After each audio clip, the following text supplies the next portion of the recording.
font l'actu et ils sont sur un GFM. 7h45, l'invité du jour. Il y a une vraie dynamique qui s'était créée la saison dernière autour du stade Montluçonnet Basket. Les garçons, notamment promus en championnat de Régional 3 et qui avaient rempli les gymnases en départemental, ce qui est pas si courant en France. On voulait faire un point alors qu'on est à mi-saison, que la deuxième moitié de saison a même débuté la semaine dernière. Ce matin, on reçoit dans ces studios le président du stade Montluçonnet Basket, Xavier Deboucher. Bonjour. Bonjour. Merci d'être avec nous ce matin. Et puis Thomas Gorminet, bonjour. Bonjour. Joueur du stade Montluçonnet Basket. Je le disais, vraie dynamique créée la saison dernière. On se souvient de ces belles ambiances et de ces gymnases quasiment pleins. Le soufflet n'est pas retombé, on peut le dire comme ça? On peut le dire comme ça, c'est vrai qu'on sort d'une saison 2023-2024 qui était exceptionnelle sur plusieurs points de vue. Déjà en termes de licenciés, on avait déjà augmenté, en termes de résultats sportifs et aussi sur la fréquentation qu'on a eue sur les derniers matchs. Et c'était important pour nous de repartir sur une saison 2024-2025 de la même sorte. Ouais, bien sûr. Alors, il y a eu cette promotion de l'équipe première, notamment des garçons. Voilà, c'était un petit peu la cerise sur le gâteau en fin de saison. Vous vous êtes dit, il faut pas qu'on en reste là. Finalement, c'était, vous avez travaillé, j'imagine, dans ce sens pour que la saison se passe bien. On va en parler dans un instant. Tout à fait. Il fallait absolument bien repartir malgré l'euphorie de la saison passée. Avec le coach, on a réussi à conserver une ossature de l'équipe. On n'a pas eu de départ. D'accord. Et on a aussi pu recruter quelques joueurs pour venir renforcer l'effectif. C'est-à-dire que quand on sort d'une saison comme ça, avec un vrai engouement, j'en fais pas des caisses finalement en disant ça, c'est plus facile aussi d'attirer peut-être des joueurs. Ça s'en parle dans le petit milieu du basket. Le petit milieu du basket, c'est le mot, parce qu'effectivement, sur le bassin Montluçonnet, il n'y a pas tant de basketteurs que Bien ça. sûr. Et c'est surtout, on a eu des retours d'anciens aussi qui ont repris le sport, et donc on était très contents de les avoir avec nous cette saison. Bon, Thomas, vous êtes joueur depuis combien de temps au stade Montluçonnet Basket? Je suis revenu depuis 2 ans et j'ai débuté au stade il y a plus de 20 ans maintenant. D'accord. Donc, quelques années. Ça ne rajeunit pas ça. Du coup, depuis 2 ans, vous avez pu voir l'évolution. Comment aujourd'hui vous voyez le club finalement? Il y a ce vrai dynamisme. Je pense que Xavier a quasiment tout dit. On est vraiment sur une super dynamique depuis l'année dernière. Alors au-delà de la remontée en région, il y a eu la belle épopée en coupe. Ça a créé un bel engouement avec plein de supporters, plein de gens qui nous ont accompagnés tout au long de cette aventure. Donc il y a vraiment une bonne dynamique, des joueurs comme le disait Xav qui sont revenus au club, qui ont repris plaisir à jouer au basket.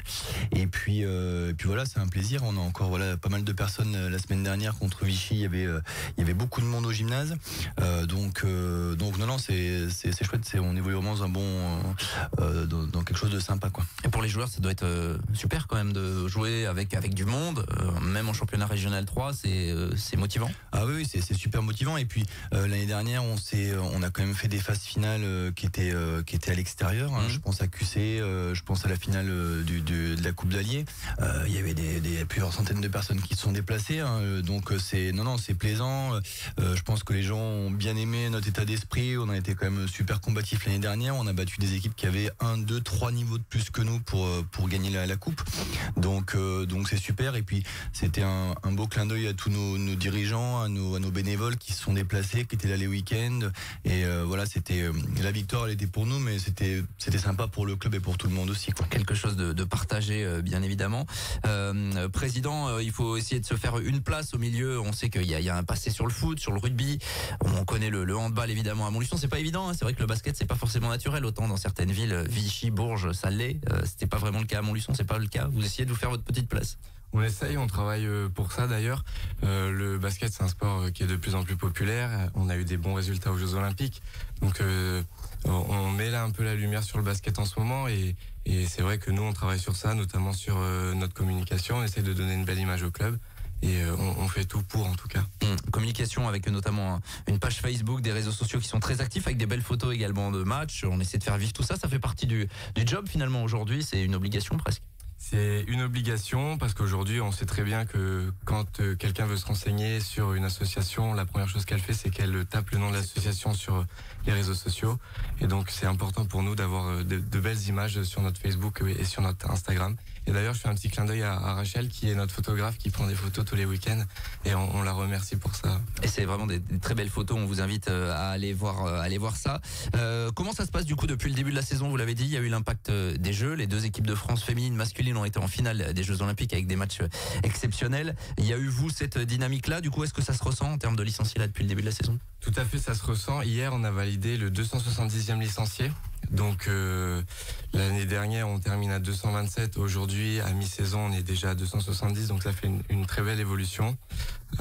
Donc on est très très satisfait. C'était un des objectifs qu'on avait l'année dernière, c'était de stabiliser le nombre de licenciés et on a réussi à avoir quand même beaucoup plus de licenciés. Donc c'est déjà une très belle chose. Dans toutes les catégories d'âge? Dans toutes les catégories d'âge et garçons et filles. Ça c'est important. Alors évidemment il faut les structures qui vont derrière, il faut les gymnases. Alors ça c'est pas de votre fait, évidemment vous êtes dépendant de la ville de Montluçon. Et puis il faut aussi l'accompagnement, l'encadrement. Où est-ce qu'on en est aujourd'hui?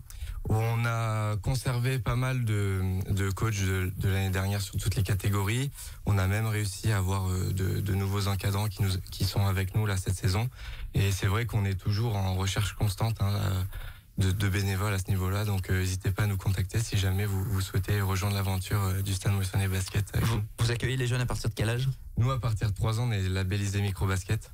Donc on a 2 sessions micro-basket, donc à partir de 3 ans, on peut les accueillir au gymnase, il n'y a pas de souci. Alors ça se passe sous le gymnase aussi, parce que c'est vrai que c'est pas toujours évident d'avoir le lieu ressource finalement, mais comme beaucoup de clubs au final. Cette saison, nous on s'entraîne au gymnase du collège Jean Zé.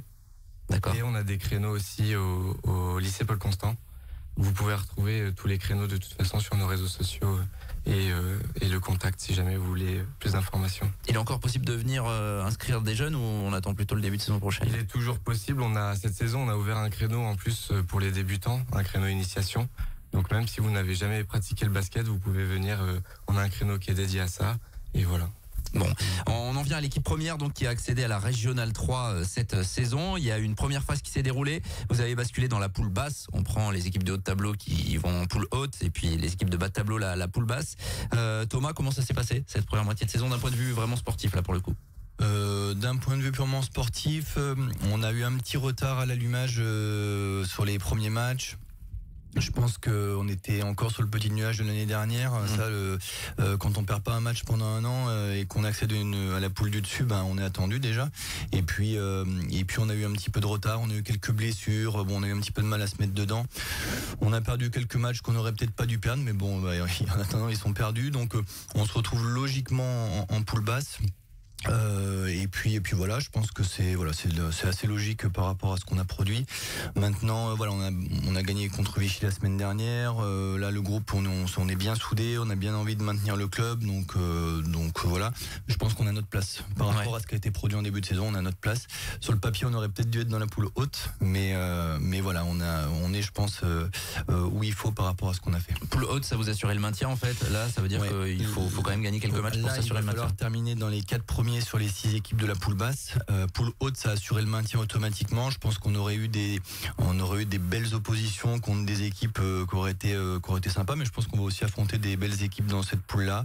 Voilà, ça va permettre d'avoir un objectif, de se challenger aussi à l'entraînement, parce qu'on sait qu'il y a un objectif de maintien derrière. Et puis il y a la Coupe d'Allier qui est encore où on est en quart de finale. Tenant du titre, on est en quart contre QC le 23 février, je crois. Donc il y a le premier objectif de maintien et puis pourquoi pas de refaire un parcours sympa en coupe. On verra ce qu'on peut faire. On suivra ça dès ce week-end. Il y a un déplacement à Beaumont. C'est ça, à côté de Clermont évidemment, dans cette poule basse. Et puis un mot de l'équipe féminine, puisque vous avez relancé une équipe féminine cette saison, ça c'était important aussi. Oui, c'était important, c'était aussi un objectif qu'on s'était fixé, parce que après les U15 filles, on n'avait plus la possibilité d'accueillir de jeunes filles, et donc cette saison, en entente avec le club de Doyer, on a créé une section féminine, et donc on accueille les filles U18 et senior filles. C'est à partir de cette saison. Il y a de la place pour le basket féminin à Montluçon aussi. Tout à fait. C'est important, et en plus une entente avec Doyer. Oui. Ce qui et montre qu'on peut s'entendre aussi entre clubs locaux. Et puis j'ajoute que pour la dynamique du club, la partie associative, il y aura le 22 février une soirée à pas rater, c'est ça, avec le Stade Montluçonnet. On va faire un petit bal. Les inscriptions sont ouvertes, que ce soit pour les licenciés ou non. Vous trouverez toutes les informations sur notre Facebook. Et donc c'est le 22 février à Uriel. Salle polyvalente d'Uriel, il y aura à manger, il y a possibilité de s'inscrire pour les menus avec petite ambiance basket. Tout à fait. Bon, le SMB parti. La SMB parti, ça sera donc le 22 février. On vous souhaite une bonne deuxième partie de saison. Continuez de grandir le Stade Montluçonnet Basket et on suivra ça évidemment. Et on vous indique d'ailleurs qu'on annonce évidemment les matchs le samedi matin avec Axel dans l'agenda sport RJFM. Merci d'être avec nous, 7h55. Je vais y arriver. On revient dans quelques minutes. À tout de suite. Tous les matins, 7h45, l'invité du jour en direct sur RJFM. Retrouvez l'invité du jour en podcast sur rjfm.net et l'appli RJFM, mais aussi en replay vidéo sur YouTube et Facebook. RJFM.